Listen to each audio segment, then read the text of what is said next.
The job market didn't get more competitive. It got quieter.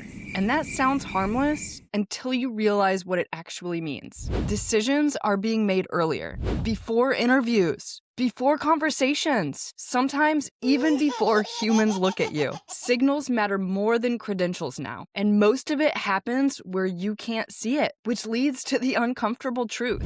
By the time you think you're being evaluated, you've usually already been mentally ranked. Not interviewed, ranked. And the reasons why, most people would never guess them because they're not obvious. They're not posted anywhere. And they're not what career advice is still talking about. So let's break it open. Today, I'm going to talk about 7 job market shifts that are already shaping who gets seen and who gets ignored. Quick intro. I'm Mary Southern, founder of Resume Assassin. I've spent the last decade helping over 4,000 people land jobs at huge companies like Microsoft, Google, Netflix, Amazon, and so many more. And I'm gonna be honest, the rules have changed more than most people realize. Let's get into it. Number 1, the best candidate is not the one getting hired anymore. Let's kill a myth right away. Most people think hiring works like this. Best resume wins, best experience wins, best skills win. But that's not actually how decisions are being made in 2026. What's really happening is this. Hiring managers are operating under pressure. Budgets are tighter. Teams are leaner. Turnover is really expensive. Mistakes are visible. So instead of asking, who's the most impressive candidate, they're asking, who's the safest decision I can make? And that changes everything. Because safe doesn't mean weak. It means predictable. It means this person will integrate quickly. They won't require constant oversight. They're unlikely to leave in the next 6 to 12 months. They won't create friction inside the team. Think of it like hiring for a sports team under pressure. You're not drafting the flashiest player. You're drafting the one who won't miss assignments when the game gets tight. So even the most highly skilled candidates lose out when their resume signals instability, frequent job changes, unclear career direction, or overly ambitious jump patterns. Not because they're unqualified, but because they feel unpredictable. Here's what to do about it. Your goal is to reduce the perceived uncertainty at every level of your story. That means first, your resume should not just show achievements, it should show continuity of impact. Hiring managers should feel this person doesn't just perform, they sustain performance. So instead of stacking disconnected wins across jobs, you want to show consistency in outcomes over time, long-term ownership of responsibilities, progression that feels logical, not chaotic. Even job changes should tell a story. Not, I moved around, but my scope expanded in a predictable direction. Second, you need to explicitly highlight stability signals, long-term projects you owned, initiatives you maintained or improved over time and not just launched, systems or processes you inherited and made better. Because right now, consistency is a selling point, not just experience. Number 2, LinkedIn is now a silent background check. This is one of the biggest silent shifts in hiring right now. LinkedIn is no longer just branding. It functions like a soft verification layer before a real evaluation happens. Here's what's actually going on behind the scenes. Before interviews are scheduled, someone is quietly trying to reduce uncertainty. They're thinking, does this person seem engaged or disconnected? Does this person look current in their field? Do they look like someone we'd recognize or remember?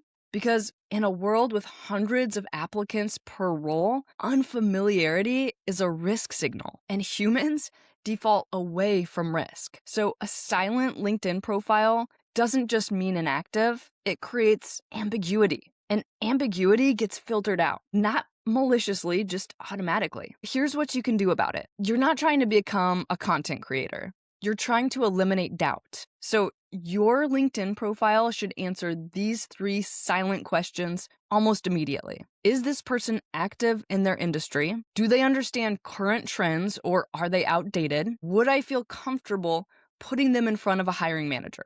To do that, you don't need volume. You need signal consistency. That means short posts that show your thinking, not necessarily performance. Commenting on industry topics with actual perspective. Updating your headline to reflect current positioning, not past titles. Aligning your about section with how you solve problems today. Think of your LinkedIn less like a resume extension and more like a live, are they still in the game? 3, buzzwords are now a red flag and definitely not an advantage. This is a quiet correction that's happening across hiring teams everywhere. For years, resumes were trained to optimize for keywords and phrasing. The problem is everyone did it. So now recruiters and hiring managers are seeing the same language repeated hundreds of times. Results driven, strategic thinker, dynamic leader, proven ability. And the human brain does something predictable. It stops processing it as information and it becomes noise. Even worse, it starts triggering skepticism.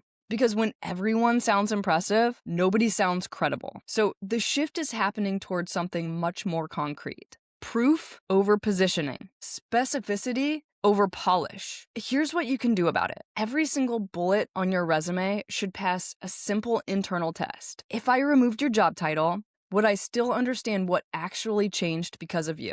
If the answer is no, you don't have a bullet. You have filler. What works now is not just metrics, it's mechanism clarity. Meaning, what exactly did you change? How did you do it? What system or behavior shifted because of you? Because numbers alone aren't enough anymore. You need cause and effect. Here's an example. Instead of improved efficiency across operations, you want reduced production delays by 18% by identifying recurring bottlenecks and shift handoffs and restructuring how teams transitioned work between shifts. Now it feels real, not decorative. Number 4. Hiring decisions are happening before interviews exist. This is one of the least obvious but the most important shifts. Hiring is no longer sequential. Apply, screen, interview, decide. It's now observe, pre-evaluate, mentally rank, then invite. And that observe stage is happening across multiple channels. Your LinkedIn presence, referrals and mutual connections, your reputation inside circles, even how easily your background can be understood. Because hiring managers don't want to discover candidates from scratch anymore. They want shortcuts to confidence. So the real question becomes, do we already feel like we know this person enough to justify spending time on them? That's pre-trust. And pre-trust is now doing a lot of the work that interviews used to. Here's what you can do about it. You need to stop thinking in terms of applications and start thinking in terms of familiarity building, because familiarity reduces perceived risk faster than credentials ever will. That means building a presence in your target industry, interacting with people before you ever need something from them, making your name recognized in small, repeated ways, being seen in context before you're evaluated in detail. Think of it like entering a room. If someone already recognizes your name before you speak, you start ahead. If they don't, you start from zero. Number 5, overqualified is now code for we're not comfortable with the risk. This is one of the most misunderstood rejection signals. When someone says overqualified, it's rarely about skill. It's about projection. Hiring managers are imagining future scenarios. Will this person leave quickly? Will they get bored? Will they expect more money soon? Will they challenge authority or structure? So even if someone is capable, if they feel unstable in the role long term, they get filtered out. Here's what you can do about it. You need to proactively remove that uncertainty, not defensively, but clearly. Your narrative should answer why this role and why now. And it should do 3 things. Anchor you to stability, reduce perceived ambition mismatch, show intentionality and direction, because hiring managers are definitely not rejecting experience. They are rejecting unpredictability of trajectory. So your job is to make your trajectory feel stable, intentional, and grounded, not upwardly volatile. Number 6, one job now equals multiple jobs. This is one of the biggest structural changes in the market today. Companies aren't just cutting roles, they're consolidating functions. But here's the catch. They don't want a generalist. They want someone who can connect domains without losing depth. So the question becomes, can this person stretch across responsibilities without breaking quality? Here's what you can do about it. You need to reposition yourself as a systems thinker, not a task collector, right? So that means show how your work connects across functions, highlight overlap between skills, demonstrate how you improve flow between teams or processes, not accumulation. But I connect multiple functions into one outcome system. It's powerful. 7, soft skills are being judged before anyone talks to you. This is one of the most underestimated shifts. Soft skills used to be evaluated during interviews. Now they're inferred from everything before interviews. Written communication, structure of thinking in resumes, clarity of LinkedIn content, responsiveness and tone in messages. Because communication style is now treated as behavioral evidence. So hiring teams are subconsciously asking, does this person clearly communicate under pressure? Do they organize thoughts cleanly? Do they respect clarity or lean toward ambiguity?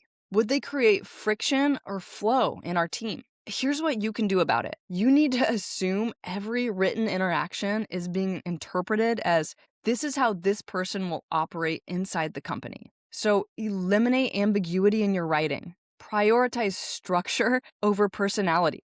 Remove emotional filler from professional communication.